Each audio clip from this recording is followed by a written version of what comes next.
Hi, I'm Laura. And I'm Joe. And this is Crime Divers.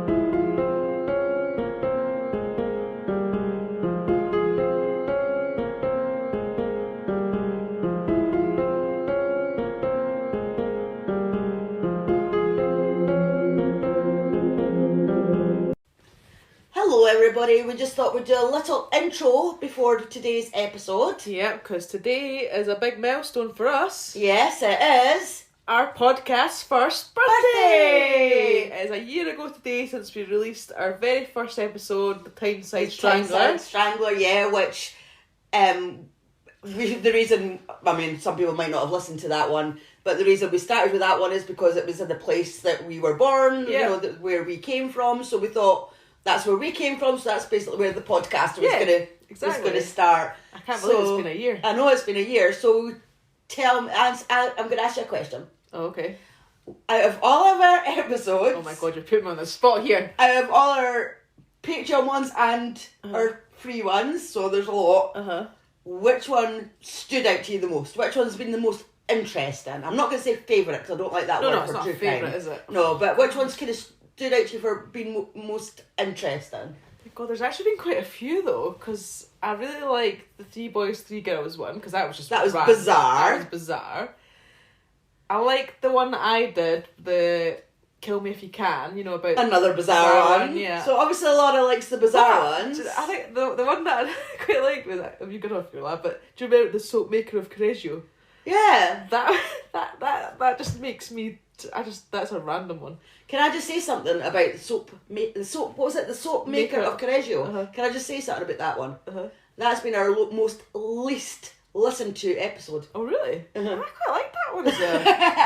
So I'm actually really surprised that you said that. Yeah, no, I like that one. I just thought it was really random. Yeah, I don't know if it was maybe too common. Maybe a lot of people already know it. Well, anyway, if you've not listened to it, it is a good episode. Yeah, go and listen to it, because I just thought it was just like wow, like unbelievable. So yeah, I really enjoyed that one. Because that was, if you haven't listened to it yet, it was basically about an Italian woman who made soap out of people. Yeah, exactly. So yeah, and I think that's why it stuck with me, because it's such a... I like to be honest, I like the bizarre ones.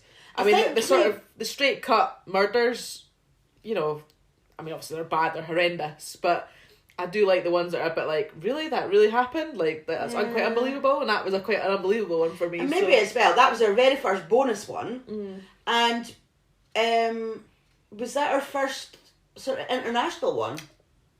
Yeah, well, yeah, I think it might have been actually. Yeah. And maybe because we hadn't really covered anything like that before, like eating people, like cannibalism. Like we hadn't. I don't think we'd covered it. But no, I just said that. Just one. I don't know if it's because of the name as well. It's just stuck with me that one. But, I mean, there is many other ones that I have enjoyed as well. Well, not enjoyed, but I know what you mean. Yeah. Well, since you put me on the spot, now I'm going to put you on the spot. What was your favourite?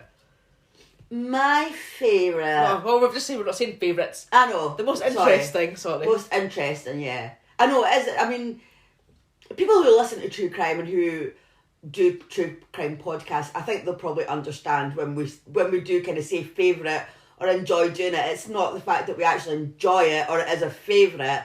It's what's most interesting but it's just hard to describe it, isn't it? Yeah, exactly. I mean, like I've been asked before, who's your favourite serial killer? And I was like, I don't have a favourite serial killer. That's a weird question to ask. Yeah. Anyway. One that really sticks out in my mind is one of our more recent ones. And that was the madness, A Moment of Madness. Oh yeah. The twins on the motorway. Oh, that one, yeah, that was bizarre. That was bizarre, and that actually was one of our most listened to episodes. Oh, is it? Yeah. And that's when the podcast really kind of started to take off. I mean, that was the start of our 3rd series, and we were doing all right before that, but our numbers kind of shot up after that one. Didn't they? Yeah, actually, to be fair, that was actually a really good episode. Yeah. It was just so... I think partly because I had known about the motorway madness bit, but I didn't realise what had happened after that, so I'm not going to spoil it for anybody, but I didn't realise where it went after that. Yeah. I just thought it was all about... Just about the motorway. The motorway. Yeah. But what happened afterwards, I didn't know that. So, yeah, that actually, I agree with you. Yeah. There's been quite a few good ones. We have done really... I think the reason why every case that we've done, there's been a reason for it, because it has been an interesting case, or because we've wanted to raise awareness, or just to give victims a voice. Yeah. So saying enjoying it, that is the wrong word. I mean, like that. This podcast is not about enjoyment. It's not about entertainment. No. It is about, telling the victim stories, and exactly. as I said, maybe, as I've said before, if there's maybe a charity's been set up and things like that, just highlighting things that go on in the world, But like I have to say, there has been a few bizarre. That Can't Buy Me Love. That has to be the funniest one. Oh God, yeah. Can't Buy Me Love. Because there was no deaths, no murders in that one. There was no deaths and murders. But it was a crime. It was a crime. And I felt you have to feel sorry for, especially the lady at the end of the story. Yeah. I have to say, out of doing a true crime episode, that was quite a funny one. Yeah, I actually did like that. It was still bad what he done. Oh, totally bad. But at least there was no gruesome crime. There wasn't any grisly deaths or rapes or anything like that. I would say the most horrific one is definitely the Junko one. Oh yeah, that's definitely horrific. I think that's the most horrific one we've heard. Mind you, the Patreon one that we did on the Christmas Day Patreon one, which was, oh my God, I'm so embarrassed I can't remember his name. It was the witchcraft one, where he was tortured. Yeah. Was it Christie? I can't remember his name. I can't remember his name. Off the top of my head, I can't remember his name. But that was the story of when he got murdered on. It was Christmas Day, wasn't it? And it was like a they were talking about witchcraft, but it was actually child abuse. Basically. Yeah, that's right. Yeah. So that was quite horrific as well. Yeah. We've had a few. Yeah. So here's to our next year. I know, and just want to take this time to thank anybody that has been listening to us, even if you've been there from the start, you've just discovered us. We hope you have found our cases interesting. I know we do talk a lot of crap sometimes, and yeah, pretty much. But it's when we started the podcast, we were like, is anybody going to listen to this? Especially because it's true crime. Yeah, there's so many true crime podcasts out there, and some of them are fantastic. Yeah, and I think as well, I always have a worry about our accents. I know, but we're just two normal Scottish women. I know, but some people don't like the Scottish accent, or they can't understand it. Well, that's true. But we're just we don't claim to be like amazing professionals or anything. We just like to tell each other these stories and let you guys listen to them. And if you enjoy them, then that's a bonus for us. And to every single person, every single listen that we've had. Thank you. Yes, thank you. Thank you so much, and we hope that you're going to continue with us for the next, for our next journey. Yeah, next part of our journey. Next part of our journey. So here's to the next year, and so I think we should wrap it up now. And enjoy today's episode. Yeah, today's episode is actually one of our Patreon episodes, which we released a few months ago now, I think. Yes. And we decided to release that today for our birthday, just because it's from where we're from. It's an Edinburgh one. Yeah. Yeah. See, so we started with one from Newcastle, where we were born. Yeah. And our birthday episode is a Scottish one, and it's very close to home. Very, very close. So, and it was an interesting one as well. So we thought, well, why not let our listeners listen to it? Yeah, absolutely. Yeah. So enjoy it. Well, not enjoy again. That's the wrong word. But hope you find it interesting, and we shall see you soon. See you soon. Yeah. Thanks. Bye. Hello, everybody. Welcome to this week's Patreon episode. Hello. So this week we are very close to home, Laura. Oh, so are we in Scotland? Yes, we're in Scotland. We're even closer than that. We're in Edinburgh. Oh, wow, right, okay. And East Lothian. Oh. Okay, right, we're getting a bit close now. What's happening? Well, you've probably heard of this case. I'd heard of this case. It's called the World's End Murders. Ah, yes, I have heard. I actually have heard of it. Yay! Both of us have heard of a case. I know, but to be honest, I have heard of it. Obviously, I would know parts of it, but I don't know the full story. Same. you know, like, we know the name of it. We know why it's called that. Yeah. I knew what the actual incident that happened. Know the name of the guy who done it. Yeah. And that's it. Yeah. So, is that pretty much what you know as well? Yeah, pretty much. I mean, like I say, I don't know how it all pieced together. Yeah. I just know parts that I've heard about it. So it'll be actually quite interesting to know the full story. Yeah, so should we dive in? Let's dive in. Okay, so the World's End pub is situated on the Royal Mile in Edinburgh. Have you ever been in there? Yeah. I don't think I have. I've been in most pubs in Edinburgh. Oh yeah, I was going to say, but that's a silly question. Yeah, I've been in there, but not. I haven't been for a night out in there. I'm sure I've been in there for a couple of, like. Is it still open? Maybe in the afternoons. Yeah, I think it's still open. I mean, I don't. I've obviously like been in the vicinity of it, but I'm not sure I've actually ever been in it. Yeah, it's like it's sort of like, I'm sure it's on a corner. Yeah. I think you're right. Yeah. I can only vaguely picture it. Yeah. So the Royal Mile in Edinburgh, there's a few traditional pubs there, and they all have meanings to their names. So I just thought I'd let you know what the meaning of this pub is. The World's End pub, it has like a sign on the outside that tells you what it means. So back in the 16th century, the city of Edinburgh was a walled city. Parts of the Flodden Wall still exist in the foundations of the building and at the bottom of St Mary Street. The Flodden Wall was what was used to protect the old town. Right.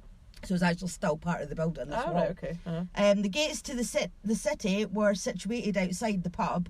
The brass cobbles in the road represent their exact location. As far as the people of Edinburgh were concerned, outside these gates was no longer their world. Oh, right. Hence the name, the World's End. I did not know that. So there you go, a wee bit of history for you. I know, totally. And a wee bit of science later. I know, we're all science. I was going to say, but for anybody that doesn't know, the Royal Mile has like the Edinburgh Castle at the top of the Royal Mile, isn't it? So if you're ever a tourist in Edinburgh, that's somewhere that everybody always goes. So you might well come across the World's End pub if you go right down the... Because I'm assuming that because it's the Royal Mile, because royalty, the castle's at the top, I'm sure that it must be a mile long. Yeah. The street. I'm assuming. I think that is why it is that, yeah. I'm assuming that. And then at the bottom, you've got Holyrood Palace. Holyrood Palace. So you've got the Edinburgh Castle at one end and Holyrood Palace at the other end. Right. So the World's End pub is up that way. It's there somewhere. Yes. Yeah, so there you go, a wee bit of history lesson for you. I did not know that. There you go. Just shows you. It doesn't matter where you're from, you still don't know everything about where you're from. Exactly. And there's always some interesting stuff to find out, isn't there? There is. So there's your wee history lesson. As I said, I'll give you a wee bit of science later. Okay, I didn't like history or science at school. So. Okay. I don't think I was very good at either, to be fair. So I'm sure our listeners are wondering why I'm telling you about this pub. Yes. You know, back to the case, because we're just waffling there. I know. And the reason I'm telling you about this pub is because it's the last place that two girls were seen alive on the 15th of October 1977. So Christine Eadie and Helen Scott, who were both 17, were on a girls' night out with two other friends. Oh, they were underage. Yeah, I don't think they were that strict on ID and stuff like that back then. Probably not, no. Christine and Helen had known each other since they were kids. They had gone to school together and they were best friends. So they'd met up with the other couple of girls in the town centre and they just went on a pub crawl around Edinburgh and they ended up in the World's End pub. So they got there around 9 p.m. They'd had a few drinks but they weren't drunk. The pub was really busy because it's quite a small pub and there was like hundreds of people in there, so it was like absolutely crammed, but the girls did manage to get a seat just as you went in the door, amongst some other people. Christine and Helen's two friends, they went off to the toilet at one point, and while they were away, Helen and Christine were approached by two men. Right. They sat down and started chatting to the girls. So the other two girls came back from the toilet and they had been asked to go to a party elsewhere. Right. So they asked Christine and Helen if they wanted to go to the party, but they said no, they were quite happy just chatting to these two guys, so they said no thanks. So the other two girls left and Christine and Helen stayed. Man, I'm kind of thinking maybe they should have went to that party. They should have went to that party, yeah. Oh, God, yeah. So later when they left at closing time, which was about 10:20. Oh my God, not now. So, well, I'm assuming it was shut at 10:30, so at 20:00, that's, you know, right, okay. chucking out time. God, that's just the beginning of a night now, is it not, in Edinburgh? 10:20, that's early. I know. So they left at closing time, and the beat policeman remembers seeing Helen and Christine leaving the pub. They weren't with the two guys, but they were close by. It's like, you know, it's like when it's closing time and everybody sort of hangs about and chats and sort of spill out and So the guys were sort of hanging about. Then they moved down a bit and then they disappeared down St Mary's Street. And that was the last time Helen and Christine were seen alive. Wow. Okay. So their family, excuse me, their families were obviously worried when the girls didn't come home that night, but each of them thought that their daughter, like, went to stay at each other's houses, you know. So one parent thought, oh, she must have stayed at so-and-so's house, and vice versa.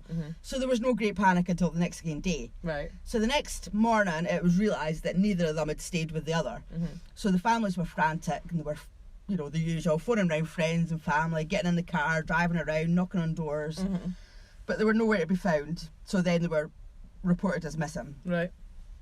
But just as they reported the girls missing, Christine's body was found by some dog walkers on a beach at Gosford Bay in East Lothian, which is, about half an hour, 40 minutes drive from Edinburgh, East Lothian? That way? Not far. It's not far, about half an hour from Edinburgh. So that was about 2 p.m. the next day, which was the 16th of October, 1977. So Christine was found lying on her back. She was naked and tied up, and she had been beaten, raped and strangled with her own clothing. Oh, wow. There had been no attempt to cover up the body or conceal it. It was just like, it was like she'd just been abandoned there. Right. Then Helen's body was found later that day. That was a few miles away in a field at Coates Farm near Harrington, which is also in East Lothian. So she was wearing a coat, but nothing else. She had also been beaten, raped and strangled with her own clothing. Oh dear. And it looked like Helen had been taken to the field when she was still alive, and it became clear at post-mortem that she had died after Christine. So Christine had been first, and then Helen had died. So police started investigating, and they were trying to find out the identities of the two men that the girls had last been seen talking to. But they had thousands of leads, but they just got absolutely nowhere. Right. And also they had forensic evidence, but they just didn't have the technology back then. No, of course. So, that was the 70s. Well, so, it's like 1977, so you can imagine. So they actually had the foresight to preserve everything and hope that in the future this could be analysed again with more advanced technology if needed. So after a year, they just didn't have any more leads to follow up on, so the inquiry was just scaled right back. Throughout the 1980s and 90s, any new leads were followed up and statements rechecked, but still the detectives came up with nothing. Right. They never gave up, but they could only do so much, you know, with what they had. Right. So the police had always thought with fair certainty that two men had been involved, because first of all, two men had been seen with the girls, and secondly, because killing two young, fit girls just wouldn't have been easy. No. You know, for just one person to do. Well, at the moment it does sound like they're something to do with it. Yeah. So, however, in 1997, the Lothian and Borders Police Cold Case Unit instructed further forensic work to be done now that the technology was more advanced. And there was no evidence to suggest that there were two people. Oh, right, okay. From all the tests that they carried out, like there was blood on Helen's coat and there was semen on the coat as well, and they collected hair. That was all just one profile. They never got a second profile. Right, okay. So when they got the DNA profile for this one man, they thought they'd done it. They're like, yes, we've cracked it. Because at that time, the DNA databases were starting to be produced throughout the world. Right, okay. So they just thought, we're going to put this in the system and we're going to find this. No. They decided to compare the DNA profile to a database of profiles of criminals who had served time in prison, confident that there would be a match between their sample and an existing offender. But no, it didn't match any of the profiles on the database. But the police were gobsmacked. They just couldn't believe that this murderer, which is like a one-off, was somebody who hadn't offended before, because most people don't start at murder, do they? You know, they'll kind of work up to it. I know. So they thought it was inconceivable given the nature of the crime. So they were actually stopped in their tracks for quite some time until a new development in 2004. Now remember that these murders were 1977. I mean, I know that's still a while now, but it's still 2004. I mean, that's crazy. Yeah. So almost 30 years after the murders, advances in forensic science meant clues that had remained hidden for so long were finally being revealed. Mm-hmm. Here's your science lesson. Oh God, get me with it. It's not long. Because I don't really understand science, so I was like, I'll make it simple. Yeah, I did biology. Didn't like that very much. Yeah, so. I did chemistry and just went home usually. Yeah. And had a bath instead of going to my lesson. So, there was a technology using Y chromosomes, and if you look at the Y chromosome, you get the profile from the father, and that remains the same throughout the male line. Mm-hmm. So that could be your father, your grandfather, your great-grandfather, your uncles, your brothers, etc. Right. They're all going to have the same profile. Right, okay. So they intended to use that technology to try and focus on people on the database. And they could find someone, and so maybe find like a member of the family. Yeah, they could find somebody who was paternally linked to the suspect. Right, okay. Or aye. Yeah, because obviously it's the male line. Male line. Mm-hmm. So they needed to find a source of the killer's DNA that hadn't been used before. Right. So luckily there was a sample that had been kept in a freezer that had never been looked at. Oh wow. Yeah, I mean, good on these scientists for keeping the stuff. Absolutely. So this was a small square of material that was taken from Helen's coat. So it had been kept sealed and locked up for all the years. Wow. So it was tested and they checked it for the Y chromosome, and one of the samples, it had a different profile from the one they were expecting. Oh. So it meant there was 2 male DNA samples 2. on that piece of coat that had been kept all those years. Uh-huh. There was the one that they already knew about, and the other one that was so faint that only modern technology would have spotted it. That's why it was never spotted. Well, they hadn't actually checked that bit, obviously. Right, but yeah. The reason why they hadn't found it on anything else was because the technology just wasn't good enough. Just wasn't good enough back then, yeah. So I found that really interesting. Yeah, no, that is interesting. See, science isn't that bad. Well, depends what it is. Whatever it's to do with. Well, there you go. Was your science lesson okay? No, I enjoyed that. Okay, you could so be a science teacher and a history teacher. So they put the second sample on the database, and straight away they got a match. Oh, right, okay. And that was Angus Robertson Sinclair. Right. So that's the name that I knew. I was going to say Sinclair, yeah. I have heard that name, actually. That rings a bell. Well, that's I knew him as the murderer. So basically he was the one with the faint one that could have nearly got away with it then, if technology hadn't have it. He was actually the other. I think he was actually the main one. Right. And maybe I worded that wrong. Anyway, but yeah. we'll find out about the other one. Yeah. So he was currently serving a life sentence already. So there you go. It was an offender. Uh-huh. For a series of sexual crimes against young girls. Right. He had also been convicted of murdering a 17-year-old called Mary Gallagher in 1978. When he was 15, he had killed a 10-year-old girl called Catherine Rehill. Catherine was a neighbour of his. He had asked her to go to the shop to get him some sweets, and he would give her money for it. Mm-hmm. When she got back, he sexually assaulted and killed her by strangling her. Lovely. As he was a minor, because he was only 15, mm-hmm. he was charged with culpable homicide and he got 10 years. Right.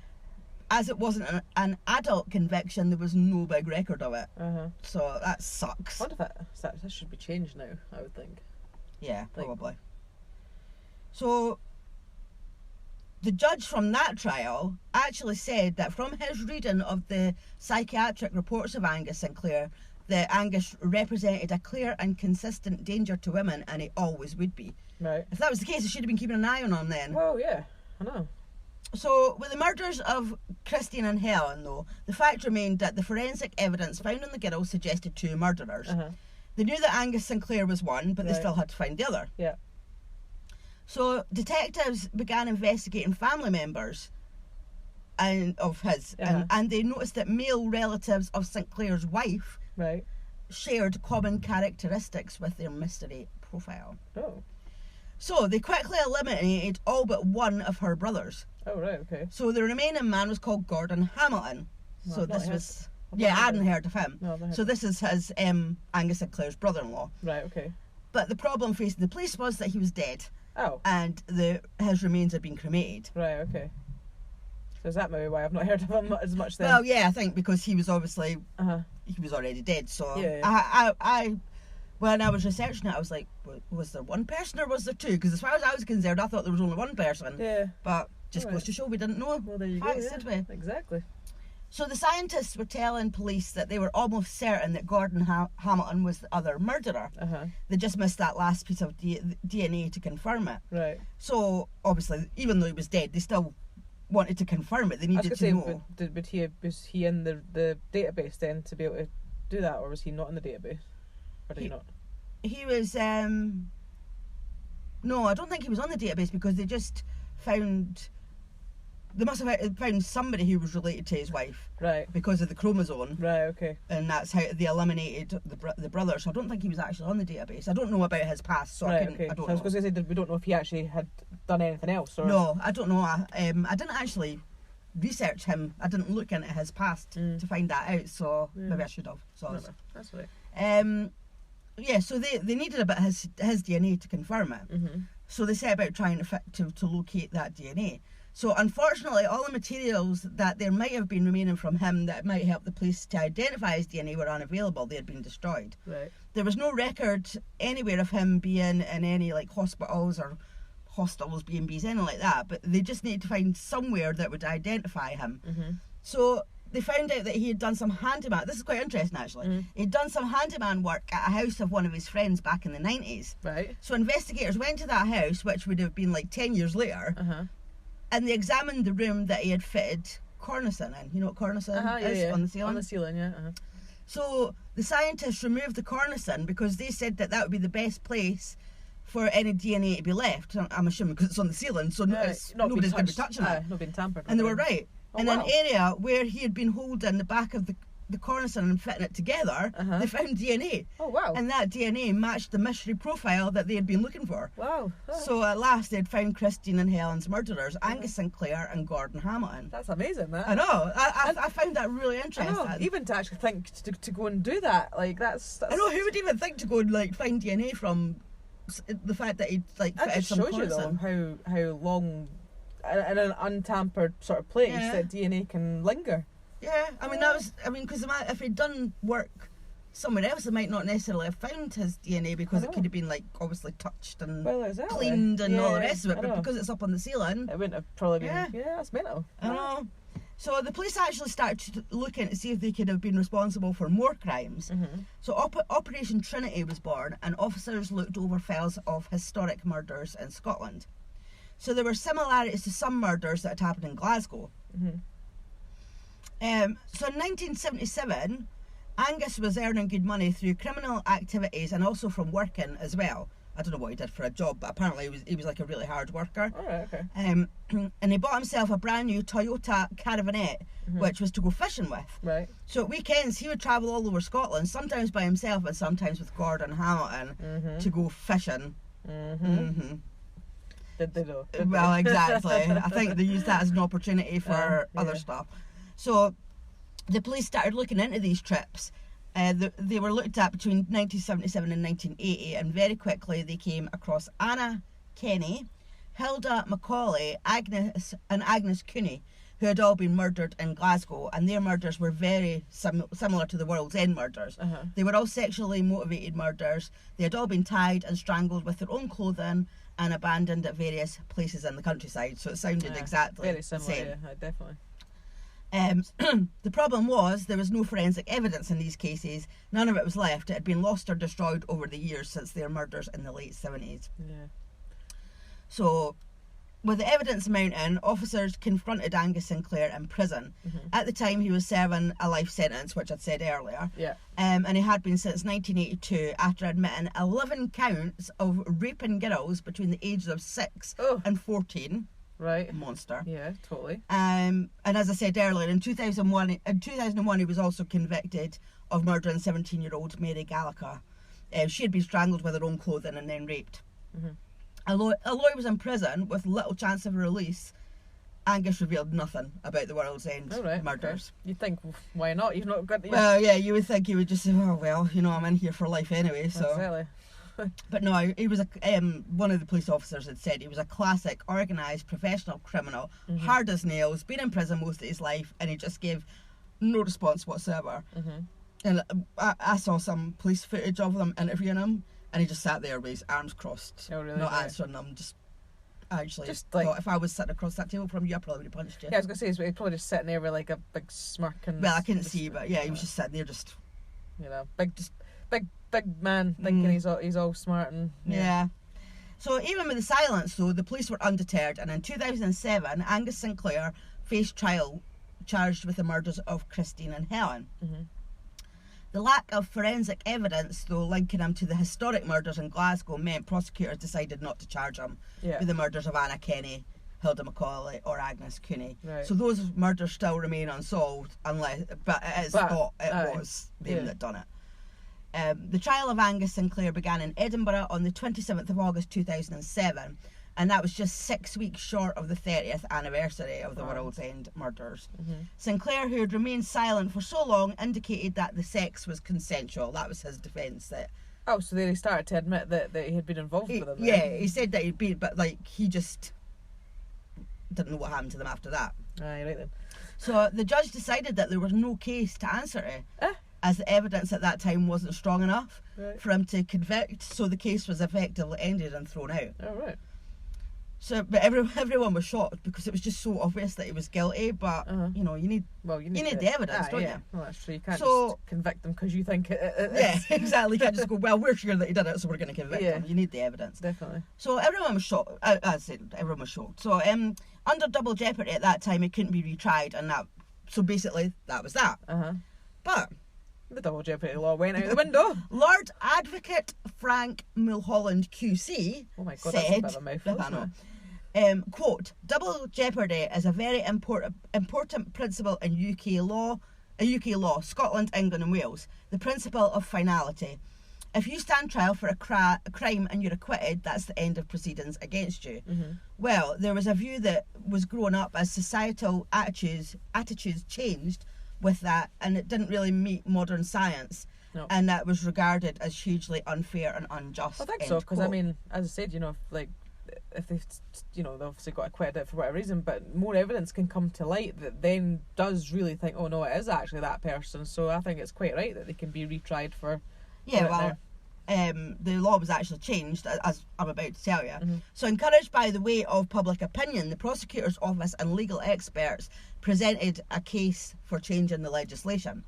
So the Double Jeopardy Scotland Act was passed in 2011 with strict conditions, and so there is still a double jeopardy law, but individuals can now face a retrial, but only if new and compelling evidence is available. So they can't just do it for the sake of it. They can't just go, well, actually, we don't really believe that, so we're going to try them again. There has to be new and compelling evidence. I get that. I mean, that's fair enough. Which is the way it should always be. Oh, yeah, exactly. That is how I see it should be, so yeah. So the police gathered in all the evidence, all the exhibits in the case, and preserved them as they had been preserved in the past by the scientists. And they continued to wait to see how things developed. Yeah. As I said, they would have had to use new evidence if they wanted to give Sinclair a retrial. So investigators went back to the scientists and brought out new interpretations of the forensic evidence that were new and that were compelling. DNA had moved on, and forensic science had introduced a new a device called Crime Light.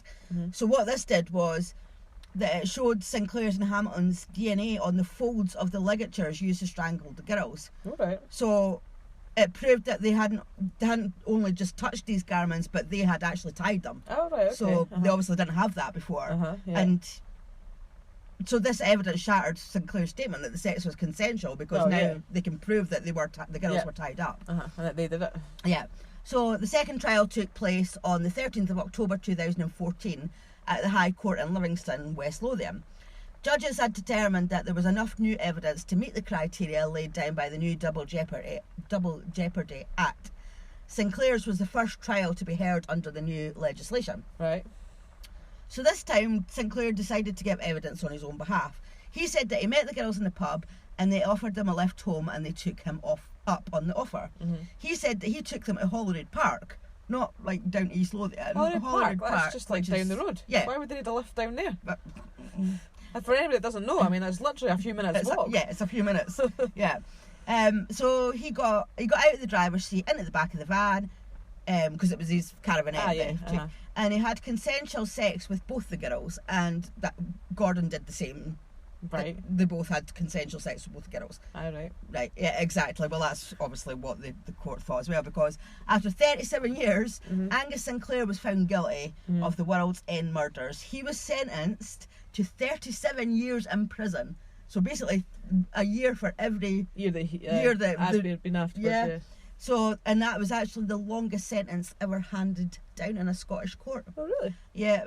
But I mean, he was 69 when he got sentenced, and he actually died. Oh, is he dead? Yeah, he died aged 73 on the 11th of March 2019. Oh, so he only served a few years of that. Yeah, he only served a few years of that. But I mean, he was in prison anyway. Yeah, so, but I mean, I think the main thing is he was found guilty. Exactly, he was convicted. And it was closure for the girls' families. Exactly, because obviously with the other guy being dead already, I mean... He didn't have to face the consequences, so... Yeah. Oh, there you go. So there you go. I thought I find that quite an interesting actually, case. That's far more interesting than I thought it was. And, when I said to you last night, I'm going to give you a science lesson, and you're like, oh no. I was thinking, oh God, what's it going to be? But no, that's actually really good. And that's it, because I'd heard of the murders and I knew what had sort of roughly happened to the girls and stuff like that. But I didn't know the whole ins and outs of it. So well, as I said, I was surprised that it was two guys. I actually did all this time. I actually thought it was only Angus Sinclair. I feel like I knew there was two guys, but let's say, I mean, you hear things on the news, you read things, you just don't know the full story. You only know like the main bit. So it just shows you. I mean, even for listeners out there, that you may have heard of crimes and stuff that people cover, but have you actually heard of the story from start to finish? You haven't always, Well, you never do. You never know the real story of anything until you actually research it. Or you actually listen to it on a podcast, or you read about it. If you're just listening on the news, you just get the main sort of... Yeah, you just get the headlines, don't you? You don't get the main story, the whole story. There you go. Well, so there you go. So there's our Patreon episode for the week. Yes, for the fortnight, should I say? Yes, we do. For the fortnight. Yep. So thank you for listening, and we will be back next time. If you want to follow us on our socials, you know where we are because you're a Patreon. Exactly. Find us on Twitter, Instagram, Facebook, TikTok. Email us. Yeah, you know where we're at. Yeah, you know where we are. See you next time. Bye. Bye.